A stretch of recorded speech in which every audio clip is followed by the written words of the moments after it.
মুসলিমিনা ইয়াউমাইযিন ইউনাদুনা ইয়া মুহাম্মদ ইয়া রাসূলুল্লাহ। ওই সমাতে সাহাবায়ে কেরামের যুগে মুসলমানদের আলামত ছিল, মুসলমান হওয়ার আলামত ছিল। যারা ইয়া রাসূলুল্লাহর স্লোগান দিত তাকে মুসলমান মনে করা হতো। যারা আল্লাহু আকবার বলে ইয়া রাসূলুল্লাহর স্লোগান দিত না তাকে মুনাফিক মনে করা হতো। বল সুবহানাল্লাহ, সুবহানাল্লাহ, সুবহানাল্লাহ। সেই বর্তমান এখন যুগেও অনেক জালসা হয়, আল্লাহর নামের স্লোগান তো হয়, মৌলবীর নামের স্লোগান তো হয়, আপনার জালসার কমিটির নামের স্লোগান তো হয়, কিন্তু মুহাম্মদ রাসূলুল্লাহর রিসালাতের স্লোগান হয় না। অনেক মৌলবী মার্কেটে বেরিয়েছেন, লা ইলাহা ইল্লাল্লাহ লেখে, কিন্তু মুহাম্মদ রাসূলুল্লাহকে পছন্দ করে না। এই পৃথিবীর মুসলমান যদি কোনো ব্যক্তি 1 কোটি বার নয়, সারা জিন্দেগিতে কোটি কোটি বার মায়ের গর্ভ থেকে জন্ম নিয়ে কবরে যাওয়া পর্যন্ত যদি লা ইলাহা ইল্লাল্লাহ পাঠ করে, লা ইলাহা ইল্লাল্লাহ পাঠ করে, যদি একবার মুহাম্মদ রাসূলুল্লাহ না পাঠ করে, ওই ব্যক্তি কাফির হয়ে মরবে, মুসলমান হতে পারে না। কারণ আল্লাহর তাওহীদকে মানার সাথে সাথে মুহাম্মদ রাসূলুল্লাহর রিসালাতকে মানতে হবে। সুবহানাল্লাহ, সুবহানাল্লাহ। এইজন্য পৃথিবীর মুসলমান ইমাম বাইহাকী রাহমাতুল্লাহ আলাইহি নিজের কিতাব আল আসমা ওয়াস সিফাতের মধ্যে সহিহ সনদে হাদিস নিয়েছেন। আল্লাহর নবী যখন যুদ্ধের ময়দানে যেতেন, তিনার পতাকাতে লেখা থাকতো লা ইলাহা ইল্লাল্লাহ মুহাম্মদ রাসূলুল্লাহ। যুদ্ধের ময়দানে মুসলমান জিহাদে গেছেন, তাদের পতাকায় লেখা ছিল লা ইলাহা ইল্লাল্লাহ মুহাম্মদ রাসূলুল্লাহ। কুরআন পাকের অসংখ্য তাফসীরের কিতাবে লেখা আছে লা ইলাহা ইল্লাল্লাহ মুহাম্মদ রাসূলুল্লাহ। সুতরাং যদি কোনো ব্যক্তি বলে লা ইলাহা ইল্লাল্লাহ লিখতে হবে, মুহাম্মদ রাসূলুল্লাহ লেখা যাবে না, ওই ব্যক্তি মুসলমান হতে পারে না। ওই ব্যক্তি হচ্ছে মুনাফিক। আর মুনাফিক হিন্দু চাইতে খারাপ, মুনাফিক খ্রিস্টান চাইতে খারাপ, মুনাফিক ইহুদি চাইতে খারাপ। আল্লাহ তাবারাক ওয়া তাআলা জাহান্নামের যে তাবকা বানিয়েছেন, সব চাইতে বড় তাবকা মুনাফিকের জন্য বানিয়েছেন। সবচাইতে বড় তাবকা মুনাফিকের জন্য বানিয়েছেন। এই জন্য পৃথিবীর মুসলমান আল্লাহ তাবারাক ওয়া তাআলার নবীর প্রতি দাঁড়িয়ে সালাম দিয়ে কিছু লোকের চুলকানি হয়ে যায়। মনে করেন পৃথিবীর মুসলমান আল্লাহ পাক কোরআনের পাতায় পাতায় আমাদের জন্য শিক্ষা রেখেছেন। আল্লাহ কোথায় বলেছেন ইব্রাহিম আলাইহিস সালামকে সালাম দিয়েছেন, আল্লাহ কোথায় বলছেন সালামুন আলা ঈসা, ঈসার প্রতি সালাম। আল্লাহ কোথাও বলছেন ইয়াহিয়ার প্রতি সালাম। আল্লাহ কোরআন পাকে কোথাও আদমের প্রতি সালাম দিয়েছেন। কিন্তু পৃথিবীর মুসলমান আজ যদি কেউ মোহাব্বতের সহিত রাসূলকে দাঁড়িয়ে সালাম দেয়, এনার্জি ধরে নেয়, নামাজ তো পড়ে, রোজা তো রাখে, হজ তো করে, যাকাত তো দেয়, কিন্তু নবীকে দাঁড়িয়ে সালাম দেয় না। এটা কার আলামত ছিল? এই পৃথিবীর মুসলমান বহুত বড় ইবাদত গুজার বান্দা ছিল আল্লাহর, যার নাম হচ্ছে ইবলিস। 90 কোটি আল্লাহকে সাজদা করেছিলেন। সে সাজদা করতে প্রস্তুত ছিল, রুকু করতে প্রস্তুত ছিল, তাসবিহ তাহলিল করতে প্রস্তুত ছিল, কিন্তু আদমের সামনে ঝুঁকতে প্রস্তুত ছিল না। আল্লাহ পাক বলেছিলেন যে আমার নবীর সামনে ঝুঁকতে পারে না, আমি তার কোনো ইবাদত কবুল করি না। তো এখন তাদের বাবা ঝুঁকিনি, তাদেরই আলো আওলাদ এখন দাঁড়াতে চাই। বুঝতে পারছেন? শয়তান তো আমরা দেখতে পাই না, তার আলো আওলাদ দুনিয়াতে আছে। নামাজ বলেন পড়বো, রোজা বলেন করব, কিন্তু রাসূলে পাককে দাঁড়িয়ে বলেন সালাম দেব দিব না, আবার যুক্তি দিবে। নামাজে নবী পাককে বসে সালাম দিই, তো তোমরা দাঁড়িয়ে কেন দিচ্ছ? তো তোমার বাবার জানাজার নামাজ যখন পড়বে, তো তুমি বসে সালাম পড়ছো না দাঁড়িয়ে, ওটাও মানুষ দেখবে। জানাজার নামাজে নবীকে দাঁড়িয়ে দুরূদ দেওয়া হয়, জানাজার নামাজে আসসালামু আলাইকুম রাহমাতুল্লাহ দাঁড়িয়ে পাঠ করা হয়, পাঁচ ওয়াক্তের নামাজে বসে পাঠ করা হয়। কারণ নবী মুস্তাফাকে দাঁড়িয়ে সালাম দেওয়া যায়, বসে সালাম দেওয়া যায়, বিছানায় শুয়ে শুয়ে সালাম দেওয়া যায়। সুবহানাল্লাহ, সুবহানাল্লাহ। এইজন্য পৃথিবীর মুসলমান আমরা আহলে সুন্নাত ওয়াল জামাত আমাদের নবী আলাইহিস সালাতু ওয়াস সালামকে সালাম করি দাঁড়িয়ে কেন? লক্ষ্য করে শুনেন। এই পৃথিবীর মুসলমান কিতাবটির নাম হচ্ছে মিশকাতুল মাসাবি। এই কিতাবের মধ্যে হাদিস। আরেকটি কিতাবের নাম হচ্ছে আবু দাউদ শরীফ। এই কিতাবের অধ্যায় হচ্ছে বাবু মা জাআ ফিল কিয়াম।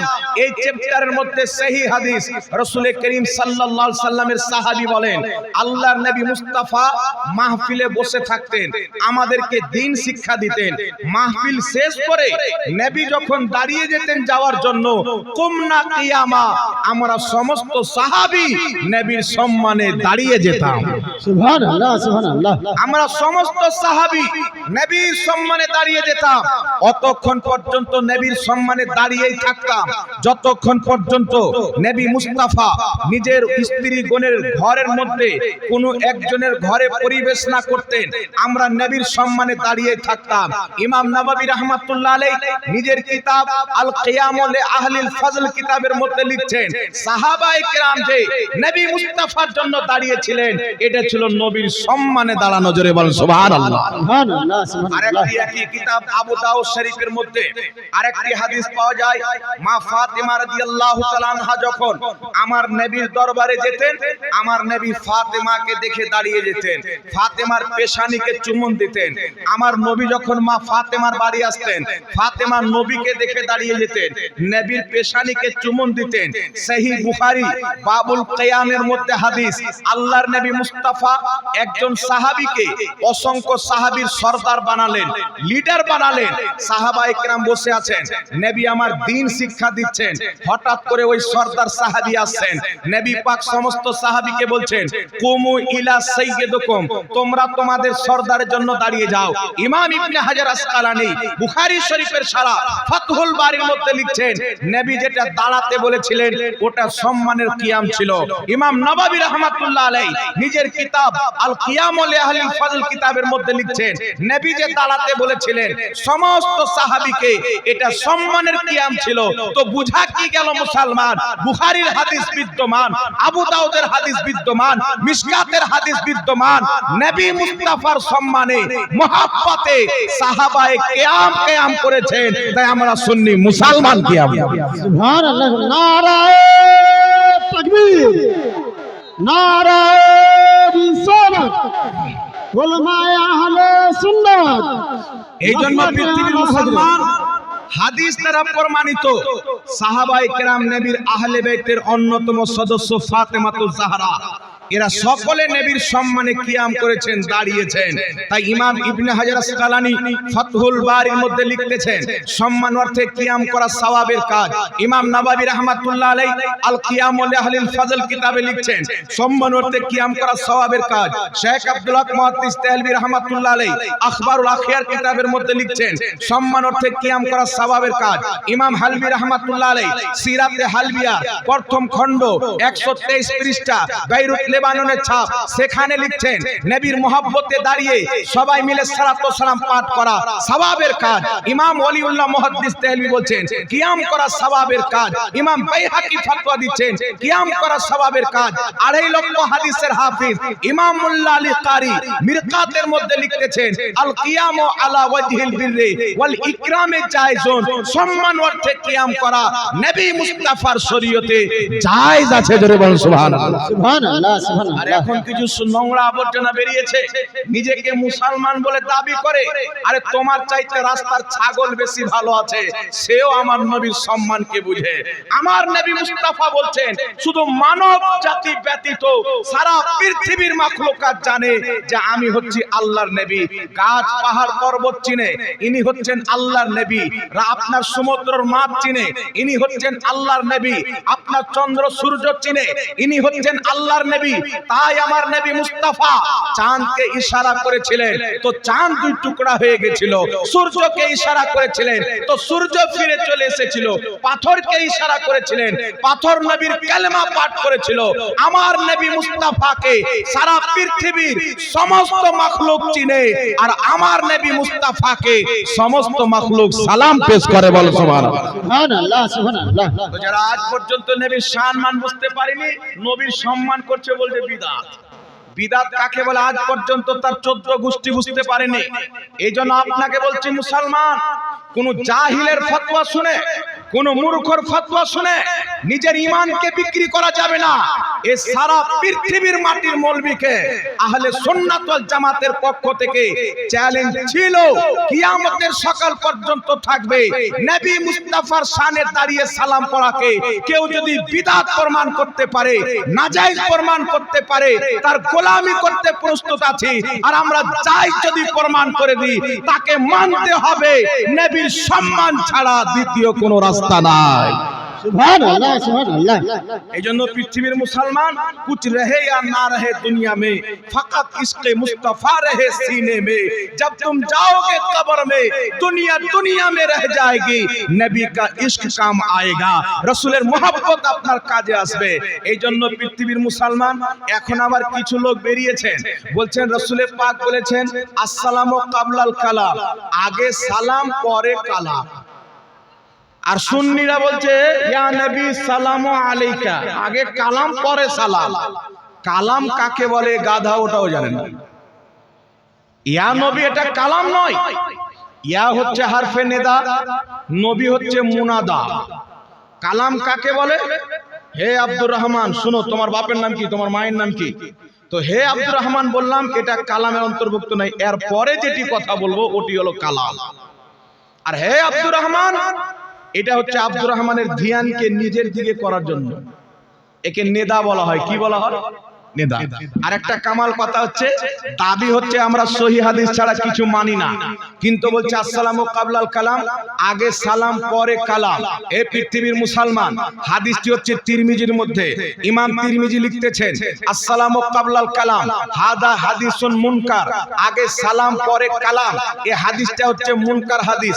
চলেন আপনাকে সহি হাদিস দেখাই। কিতাবটির নাম হচ্ছে শরফে মুস্তাফা, 1000 বছর পূর্বের লেখা কিতাব। কিতাবটির নাম হচ্ছে তারিখে জুরজান। এই দুই কিতাবের মধ্যে হাদিসটি বিশুদ্ধ সনদে বর্ণিত। আমার নবী মুস্তাফা সাল্লাল্লাহু আলাইহি ওয়াসাল্লামের দরবারে একদিন ইসরাইল আলাইহিস সালাম আসলেন, মালকুল মউত আসলেন। আসার পরে বলছেন ইয়া রাসূলুল্লাহ ইয়া হাবিবাল্লাহ, আপনার আত্মা কবজ করতে চাই, আল্লাহ পাক পাঠিয়েছেন। আল্লাহ বলেছেন ইসরাইল আমার নবীর কাছে অনুমতি চাইবে, যদি আমার নবী অনুমতি দেয় আত্মা কবজ করবে, যদি অনুমতি না দেয় আত্মা কবজ করবে না। সুবহানাল্লাহ সুবহানাল্লাহ। শরফে মুস্তাফা কিতাবের মধ্যে হাদিস লেখা আছে, 1000 বছর পূর্বের কিতাব। হযরতে জিবরিল আলাইহিস সালাম অবতরণ করলেন, নাযালাত লাহু রূহুল আমিন, জিবরিল আমিন আগমন করলেন। হযরতে জিবরিল আমিন আমার নবী মুস্তাফার হুজরাতে পরিবেশ করে বলছেন ইয়া মুহাম্মদ আলাইকাস সালাম। একটু জোরে বলেন না সুবহানাল্লাহ। সুবহানাল্লাহ। বলছে ইয়া নবী বলে সালাম করা যাবে না, ইয়া রাসূল বলে সালাম করা যাবে না, কিন্তু জিবরিল আমিন যিনি কুরআন পাক ওহী নিয়ে এসেছেন, জিবরিল আমিন যিনি প্রত্যেক নবীকে দেখেছেন, সেই জিবরিল আমিন যিনি সমস্ত ফেরেশতার সরদার, ওই জিবরিল সালাম দিচ্ছেন ইয়া মুহাম্মদ আলাইকাস সালাম। আমার নবী বলছেন না জিবরিল আগে নাম নিয়ে পরে সালাম দিচ্ছ, তুমি ভুল করেছো, বরং আমার আপনার নবী বলছেন ওয়া আলাইকুমুস সালাম। আমার নবী উত্তর দিয়ে আগে নাম নিয়ে পরে সালাম করাকে সমর্থন করলেন। যেটাকে নবী সমর্থন করে ওটা সওয়াবের কাজ হয়, বৈধ কাজ হয়। তো কিয়ামতের সকাল পর্যন্ত আগে ইয়া নবী বলে পরে সালাম দেওয়া জিবরিল আলাইহিস সালামের সুন্নাত। ধরে বল সুবহানাল্লাহ সুবহানাল্লাহ। এটা জিবরিল আলাইহিস সালামের শুধু সুন্নাত নয়, ইমাম বাইহাকি রাহমাতুল্লাহ আলাইহি 1150 বছর পূর্বে একটি কিতাব লিখেছেন।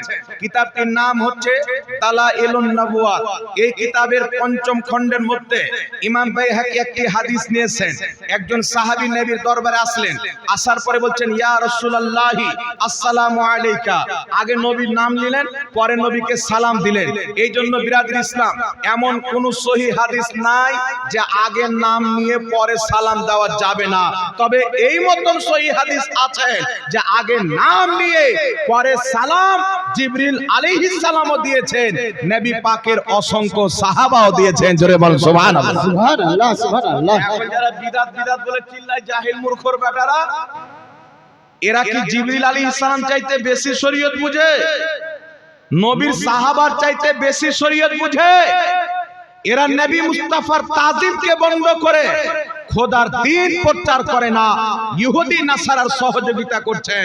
এই জন্য পৃথিবীর মুসলমান ছুটে দুনিয়া তো ছুটনে দে না, মুস্তাফা কা তামান্না ছোড়না, দুনিয়া দুনিয়াতে থেকে যাবে, কবরের মাঝে যে রাসূলুল্লাহকে চিনবে আল্লাহ তাকে জান্নাত দান করবে। সুবহানাল্লাহ সুবহানাল্লাহ। যে রাসূল পাককে চিনবে আল্লাহ তাকে দান করবে। এখন তো বলছে ইয়া নবী সালামুন আলাইকা বলা যাবে না, বলে না? শুনেন, সমস্ত আহলে হাদিস, সমস্ত সাইফিদের ইমাম যার নাম হচ্ছে নবাব সিদ্দিক হাসান খাঁ ভোপালী, এদের মাথার তাজ, সে নিজের কিতাবটির নাম হচ্ছে খায়রাতুল খায়রাত।